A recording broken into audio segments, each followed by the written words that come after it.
Bom dia, gente. Olha, quando a gente vai num lugar e é recebido com carinho, aí a gente já tem a obrigação de fazer as coisas, né? Quando tem esse carinho todo, a nossa obrigação aumenta mais ainda, para fazer com muito mais atenção, muito mais carinho. Mas queria falar para vocês que esse avanço todo que vocês escutaram aqui, os vários vereadores falar, o Zé Marco, a irmã Rosane, a gente está conseguindo fazer e a gente não consegue fazer nada sozinho. É preciso que tenha todo um planejamento e uma equipe, um time muito forte. O Bruno já vinha organizando tudo isso. Em 2019, quando ele mandou para a Câmara Municipal de São Paulo um projeto de lei pedindo autorização para que a Câmara autorizasse ele a contrair aquele convênio com o BID de 200 milhões de dólares, e eu era vereador na época, e nós aprovamos, né, Sandra, Dr. Milton, Jorge Ato, o Alessandro também estava lá, nós demos ali autorização para o prefeito Bruno Covas a fazer aquele convênio com o BID. Nós autorizamos como vereadores, ele pegou o avião, junto com o Edson Aparecido, e foi para Washington a assinar um dos maiores programas da história da cidade de São Paulo, que é o Avança Saúde. Que o Avança Saúde está se desenrolando em várias outras ações, Avança Saúde Mulher, Avança Saúde... como é que é aquele que eu fui sábado? Espirometria, Avança Saúde Cirurgia, uma série de ações na área da saúde, com essa ação do programa Avança Saúde, que um deles é a questão da ampliação dos equipamentos de saúde, que do total são 97. Eu vou detalhar um pouquinho mais aqui para vocês. Mas queria começar falando isso. A gente faz as coisas juntos, não consegue fazer nada sozinho. É importante a gente poder ressaltar, nós estamos sempre em conjunto. Queria cumprimentar aqui e já agradecer com muito carinho os vereadores que têm me dado todo o apoio. Quando a gente fala que os vereadores têm me dado apoio, eles têm dado apoio para vocês, para a cidade. Quando a gente manda os projetos para a Câmara, para poder desenvolver a cidade, poder colocar em prática os nossos programas, nossos projetos, e tem o apoio dos vereadores, isso se reverte em coisas positivas para a cidade de São Paulo. Gente, nós estamos, já deu para perceber, nós estamos fazendo uma revolução na área da saúde na cidade de São Paulo. Não é diferente na educação, tá? Na educação, por exemplo, hoje nós temos zerado a vaga de creche na cidade. Há pouco tempo atrás, nós tínhamos mais de 120 mil crianças esperando uma vaga de creche. Hoje, cada um de vocês pode ter orgulho de falar que mora numa cidade que tem vaga de creche para todas as crianças. Isso é muito importante. Isso influencia lá na frente na saúde. Quando a gente tem a vaga de creche, a gente está ajudando no desenvolvimento das crianças, né? A parte do cérebro, a formação do cérebro da criança, que está lá dentro da barriga da mamãezinha, ele vai se desenvolver até os 7 anos, inclusive as partes cognitivas, que vai definir, inclusive, caráter. Quando você tem a creche que tem 5 refeições por dia, que tem um cuidado, aquela criança vai desenvolver melhor. Os estudos mostram para a gente que as crianças que passaram por creche, ela tem uma capacidade melhor de alfabetização quando entram na escola. Então, a gente percebe que tudo começa, né, dentro de um contexto geral do cuidar da saúde.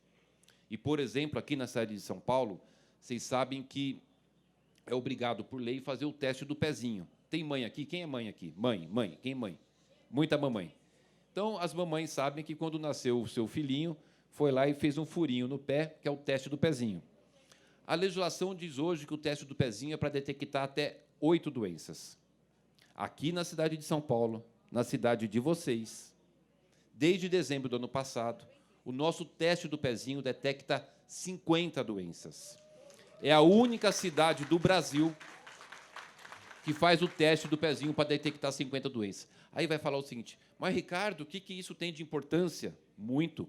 Quando você detecta cedo uma doença rara, muitas delas é possível fazer o tratamento e a doença não evoluir.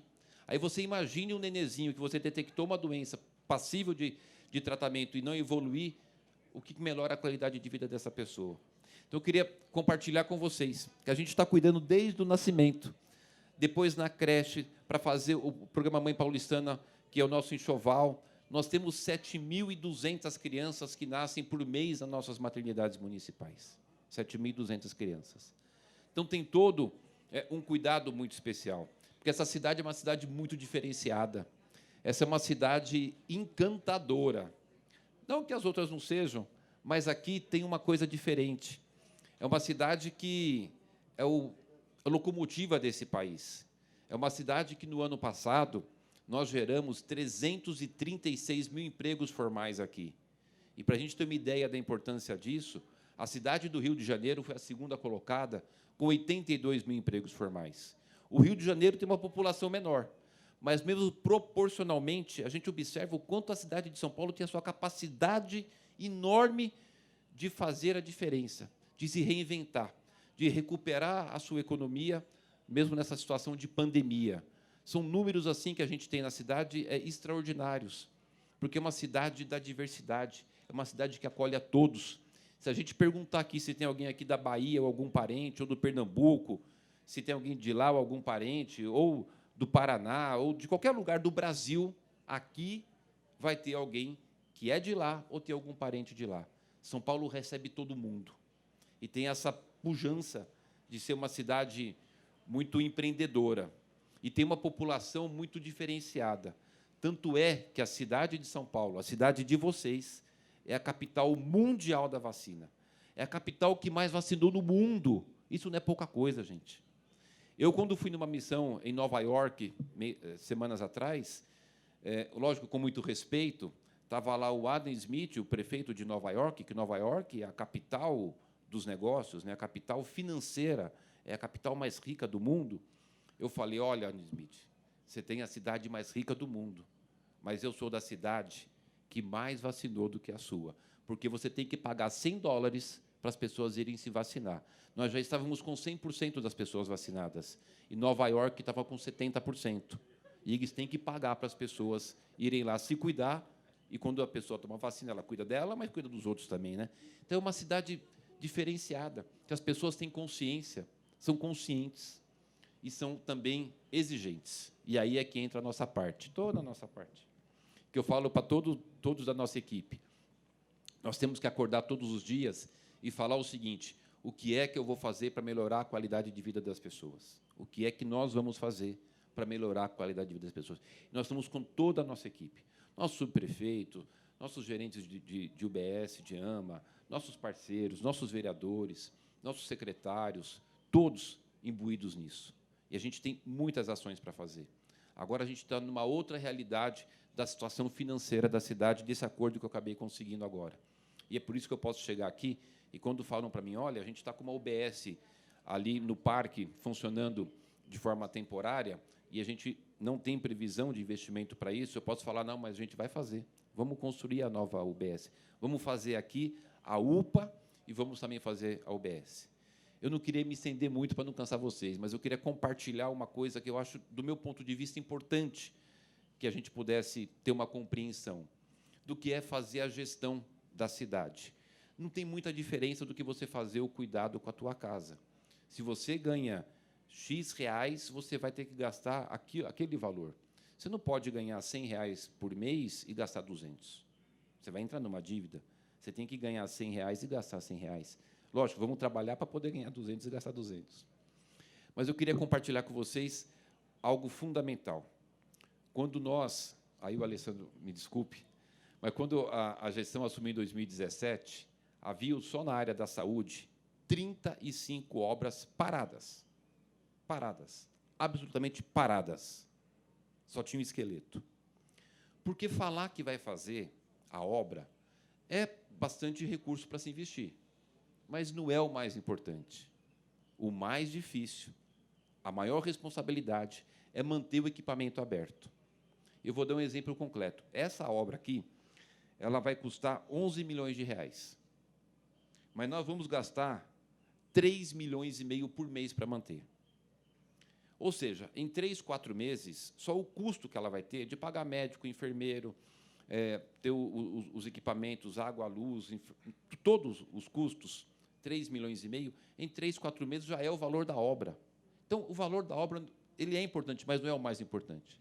O mais importante é que a gestão, a administração seja feita de tal forma que a gente tenha capacidade financeira para poder fazer a obra, pagar em dia os nossos fornecedores.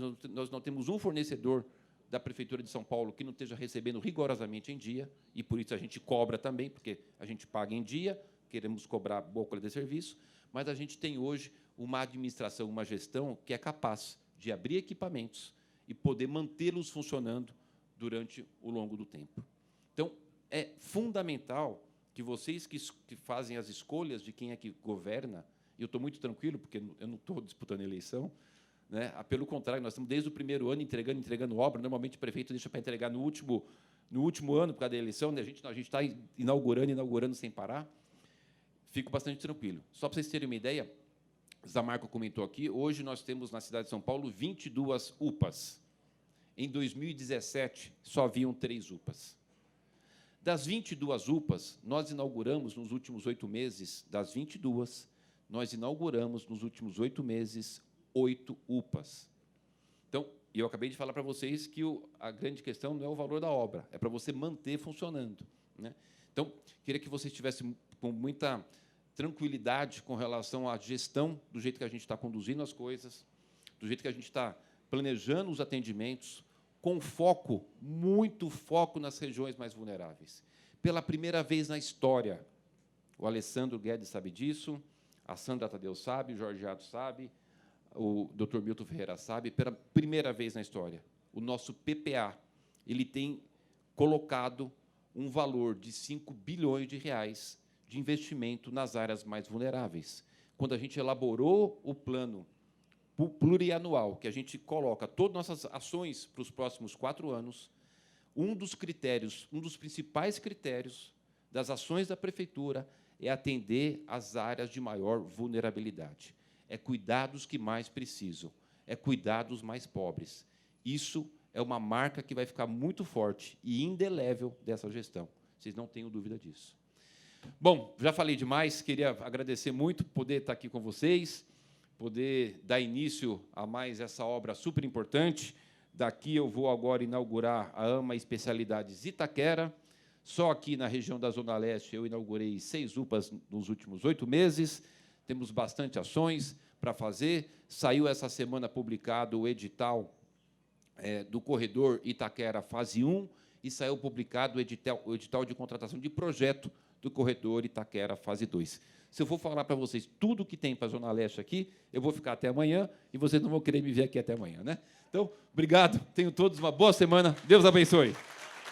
Lá, em janeiro, fevereiro, os próprios blocos de carnavais, eles se apresentaram com uma situação de cancelar a participação deles, mesmo antes da prefeitura anunciar o cancelamento. Portanto, eles têm a compreensão da importância que foi o cancelamento do carnaval de bloco de rua.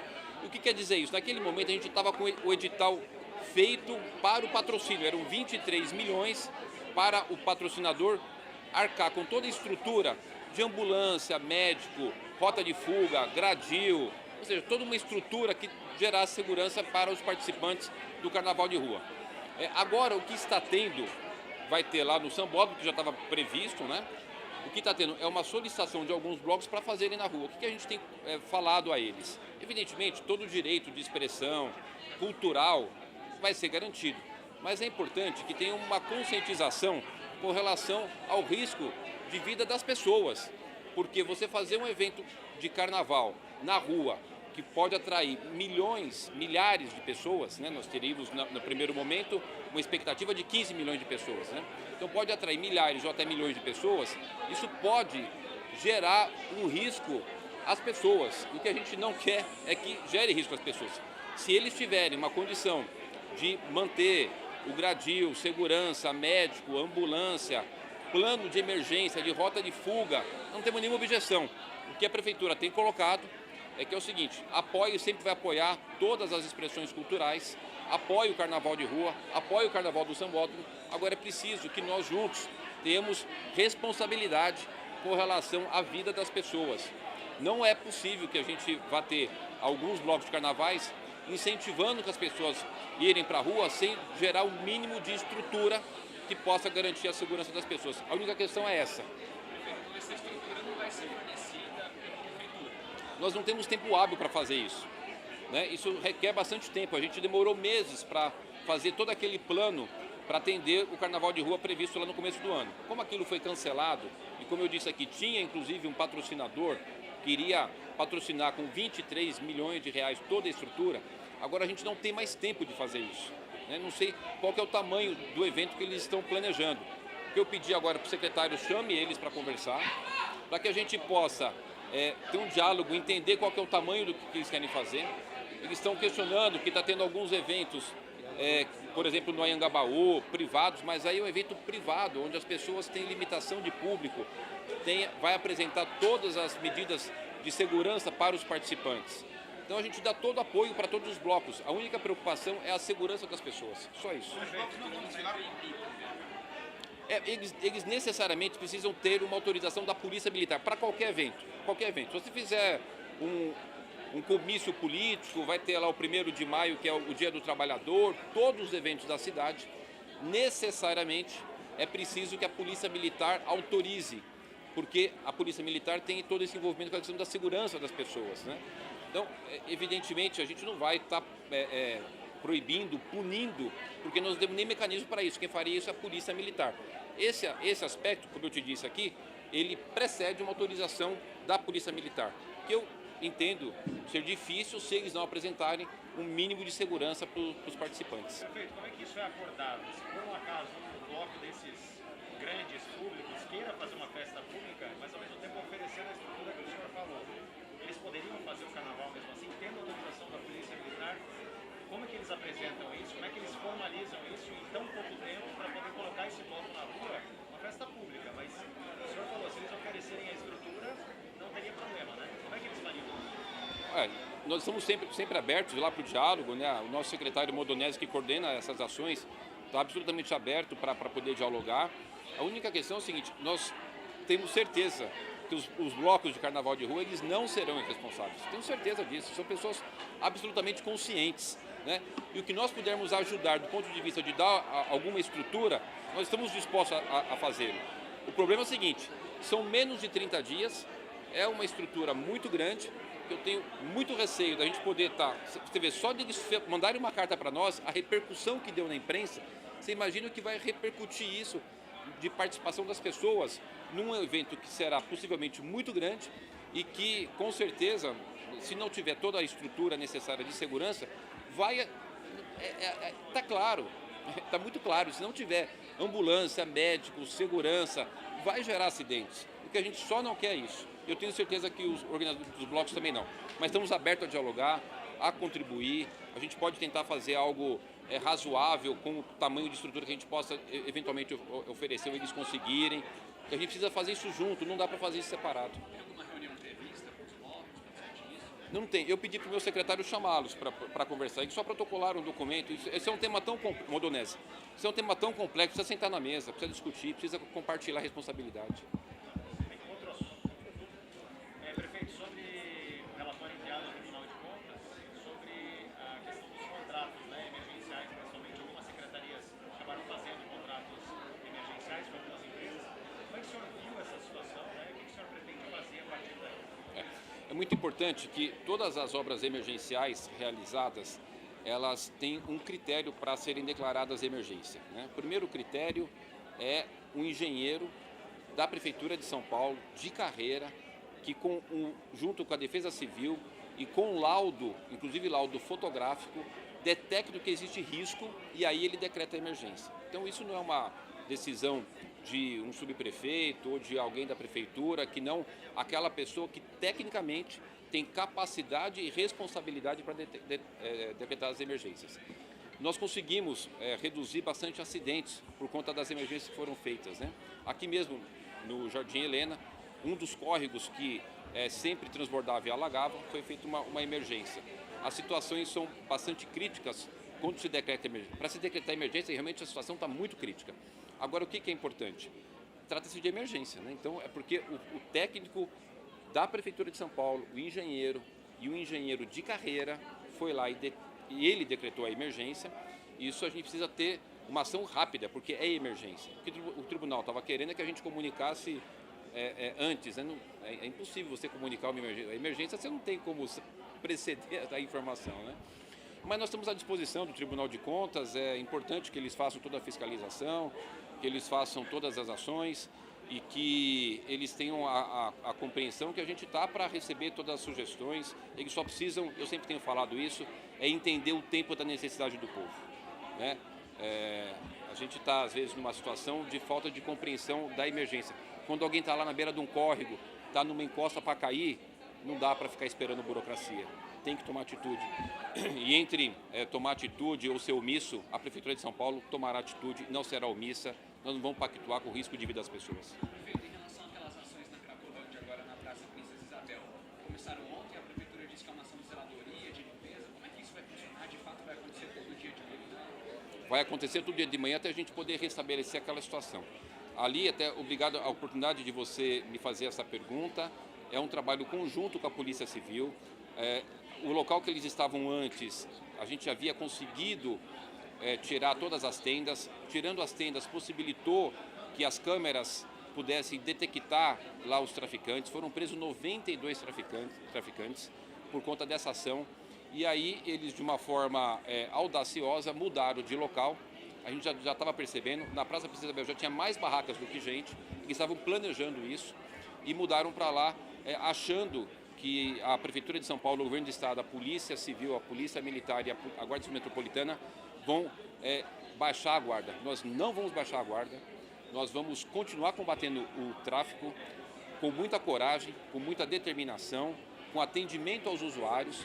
Nós fizemos todo atendimento aos usuários, foram encaminhados 240 pessoas, nós ampliamos 1.500 vagas de hotéis, ou seja, toda a parte de assistência às pessoas foi dada. Isso eu posso garantir para vocês. Eu só autorizei as ações depois que eles me garantiram que cada uma das pessoas que estavam lá, elas tiveram a abordagem da assistência social e foi oferecido a eles uma oportunidade de ir para o nosso abrigo, ou para o hotel, ou para os nossos CAIs, que é o Centro de Acolhida Especiais, tá? Ou seja, depois que foi feito todas as ações da assistência social, aí sim a gente vai entrar. Os traficantes não imaginem que eles vão ficar lá dentro das barracas vendendo drogas e nós vamos ficar assistindo aquilo, nós não vamos ficar assistindo. Nós vamos combater, combater e combater. Prefeito, uma última coisa, o secretário da Casa Civil, quem vai ser? Eu não sei ainda, eu convidei o Wilson, o Pedroso, ele ficou de me responder, não respondeu. Vou ver hoje se ele aceita. Direitos humanos, Maragapi, Convidei duas pessoas, a Mara Gabrilli e depois a Gabriela Mansur, promotora Gabriela Mansur. A Mara, acho que tem uma situação que ela tem um cargo na ONU, que aí ela não pode assumir cargo executivo, e a Gabriela Mansur, ela vai disputar uma cadeira no Legislativo, deputada federal. Então, continua a Juliana, que é a adjunta lá. A